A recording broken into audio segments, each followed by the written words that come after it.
اللہ الرحمن الرحیم۔ جیسا کہ پچھلے لیسن میں ہم نے سورۃ البلد کی 16 آیت تک ترجمہ اور تفسیر کر لیا تھا۔ اب آج ہم 67ویں آیت کی طرف چلتے ہیں۔ ثم كان من الذين آمنوا وتواصوا بالصبر وتواصوا بالمرحمة۔ اس کا ترجمہ دیکھ لیتے ہیں۔ ثم پھر، کانا یہ ہوا، من الذین کا مطلب ہوتا ہے ان میں، آمنو جو ایمان لائے، وتواصوا اور نصیحت کی، بالصبر صبر کی، وتواصوا اور تلقین کی، بالمرحمہ مہربانی کی۔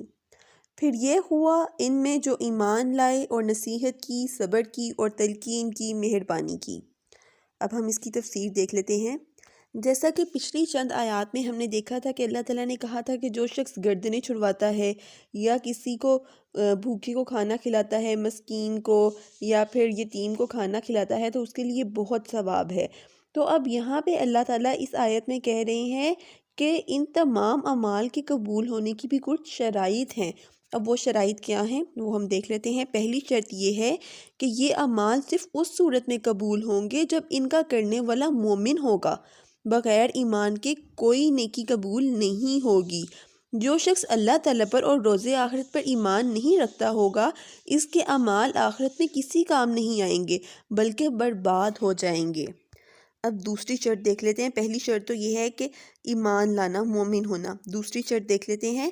ایمان کے بعد دوسرا فرض یہ بیان کیا گیا ہے کہ دوسرے مسلمان بھائیوں کو بھی صبر اور رحمت کی تلقین کرنا ضروری ہے۔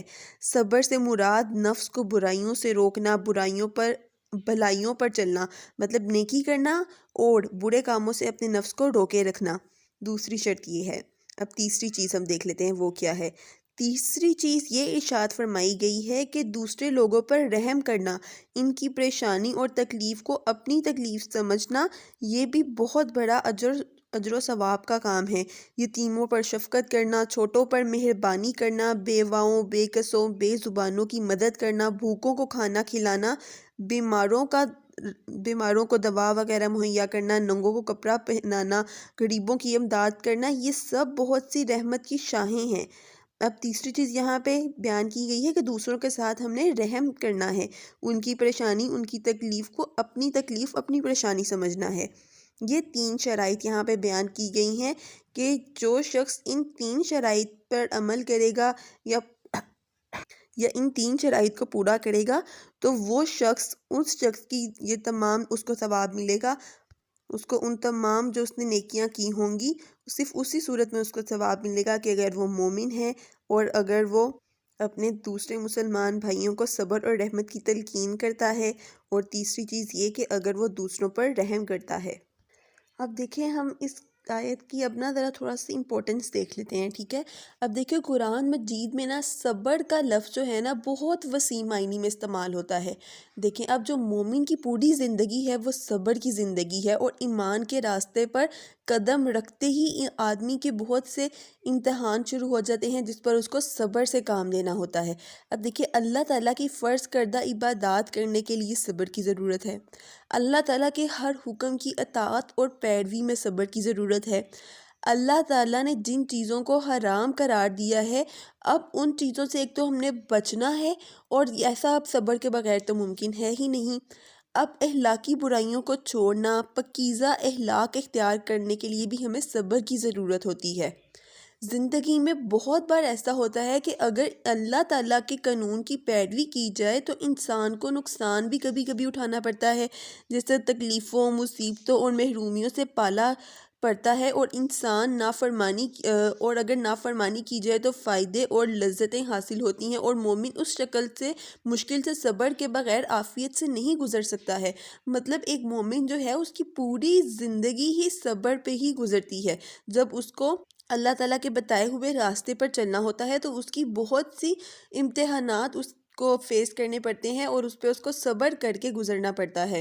ایمان کی راہ اختیار کرتے ہی آدمی کو اپنے نفس اور اپنی خواہشات سے لے کر اپنے اہل و عیال، اپنے خاندان، معاشرہ، ملک و قوم اور دنیا بھر کے شیاطین جنوں انس کی مزاحمتوں کا سامنا کرنا پڑتا ہے، یہاں تک کہ اللہ تعالیٰ کی راہ میں ہجرت اور جہاد کی نوبت بھی آ جاتی ہے۔ ان تمام حالات میں صبر ہی ایسی صفت ہے جس پر عمل کر کے انسان ثابت قدم خود کو رکھ سکتا ہے۔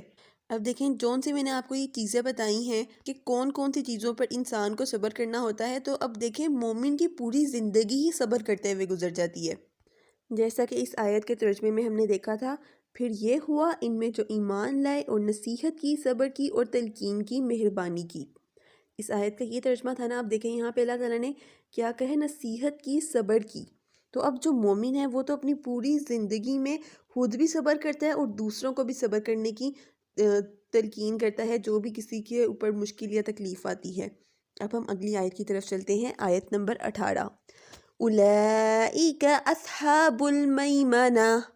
اب ہم اس آیت کا ترجمہ دیکھ لیتے ہیں۔ اولئک، یہی لوگ ہیں، اصحاب، ساتھی، میمنہ، دائیں طرف، یہی لوگ ہیں دائیں طرف والے، یا ہم یہ بھی کہہ سکتے ہیں کہ یہی وہ لوگ ہیں جو بڑے نصیب والے ہیں۔ اب اس آیت کی ہم تفسیر دیکھ لیتے ہیں۔ اس آیت میں اصل میں اللہ تعالیٰ کہہ رہے ہیں کہ جو اللہ تعالیٰ نے پچھلی آیت میں ہمیں کوالٹیز بتائی ہیں نا، اب جس شخص میں وہ کوالٹیز ہیں، وہ شخص جو ہے وہ نیک لوگوں میں شمار ہوگا اس کا، اور اس کا اعمال نامہ اس کو قیامت کے دن اس کے دائیں ہاتھ میں دیا جائے گا۔ یعنی کہ وہ شخص بہت خوش قسمت ہیں جو ہدایت کے راستے پر چلتے ہوئے کامیاب ہو جاتے ہیں۔ اب ہم اگلی آیت دیکھ لیتے ہیں، آیت نمبر 19۔ وَالَّذِينَ كَفَرُوا بِآيَاتِنَا هُمْ أَصْحَابُ الْمَشْأَمَةِ۔ اس آیت کا ترجمہ دیکھ لیتے ہیں۔ وَالَّذِينَ، اور جنہوں نے، کفروا، کفر کیا، بِآيَاتِنَا، ہماری آیتوں کا، ہم، وہی ہیں، اصحاب، ساتھی، مشأمہ، بائیں طرف والے، اور جنہوں نے کفر کیا ہماری آیتوں کا، وہی ہیں بائیں طرف والے۔ اب اس کی ہم تفسیر دیکھ لیتے ہیں۔ اصل میں یہاں پہ اب دیکھیں، مشأمہ جو اس آیت میں لفظ استعمال ہوا ہے نا، اس کا مطلب تو ہم نے دیکھا ہے بائیں طرف والے۔ اب بائیں طرف والے کون ہیں؟ جو بہت بد نصیب ہیں، یا وہ شخص جو کہ بہت بدکار ہیں اور جن کا اعمال نامہ ان کے بائیں ہاتھ میں دیا جائے گا۔ اب ہم آیت نمبر 20 دیکھ لیتے ہیں۔ علیہم نار مؤصدہ۔ اس کا ترجمہ، علیہم، ان پر، نارن، آگ، مؤصدہ، ہوگی چھائی ہوئی، ان پر آگ ہوگی چھائی ہوئی۔ اس کو ہم یہ بھی کہہ سکتے ہیں کہ ان پر آگ ایسے مسلط ہوگی جو ان پر بند کر دی جائے گی۔ اس کا اب ہم تفسیر دیکھ لیتے ہیں۔ اس کی تفسیر یہ ہوگی کہ اب دیکھیں یہاں پہ ہم نے کیا ورڈ اس آیت میں دیکھا ہے، آگ ان پر بند کر دی جائے گی۔ اب یہاں پہ ہمارے ذہن میں اگر ہم یہ کنسیپٹ رکھیں، جیسے پریشر کوکر ہے اور اس میں ہم جو بھی چیز اب پکا رہے ہوتے ہیں تو اس کی جتنی بھی ساری تپش ہوتی ہے وہ اس کے اندر ہی ہوتی ہے، اور یہاں پہ بھی اب آگ ان پر بند کر دی جائے گی، مطلب کہ پریشر کوکر کی طرح ان کی ساری تپش اندر ہی رہے گی اور انہیں شدید ترین عذاب ملے گا، یا یہ جہنم کے دروازے بند کر دیے جائیں گے تاکہ دوزخیوں کے باہر نکلنے کا کوئی راستہ ہی نہ رہے۔ اللہ کریم جہنم کی آگ سے ہم سب کو اپنی حفاظت میں رکھے، آمین۔ اب اس صورت میں ہم نے جو کچھ بھی پہلی آیت سے دیکھا تھا اس کو ایک بار ہم سمرائز کر لیتے ہیں، ٹھیک ہے؟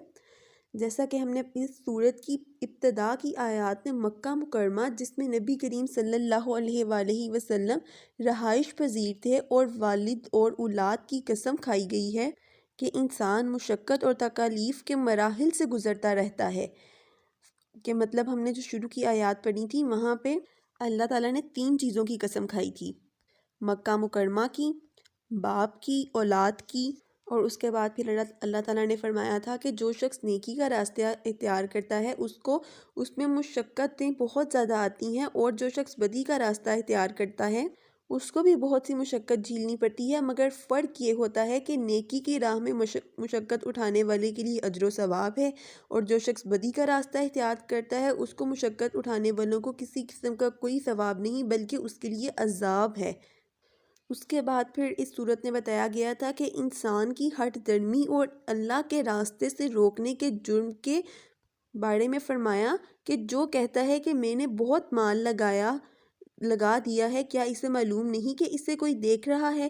پھر اللہ تعالیٰ نے انسان پر اپنے انعامات کا اس صورت میں ذکر فرمایا ہے کہ انسان کو ہم نے بہت سے انعامات سے نوازا ہے، جیسے اللہ تعالیٰ نے آنکھیں، زبان، ہونٹ جیسی نعمتوں سے نوازا ہے۔ اس کے بعد پھر اللہ تعالیٰ نے اس صورت میں فرمایا ہے کہ انسان کو خدمت خلق کی تلقین کی گئی ہے، جیسے یتیموں کو، مسکینوں کو کھانا کھلانا، بھوکوں کو کھانا کھلانا، صلہ رحمی کرنا، گردنیں چھڑوانا، اور نیک اور بد کی تقسیم پر پھر سورت کا اختتام ہو جاتا ہے۔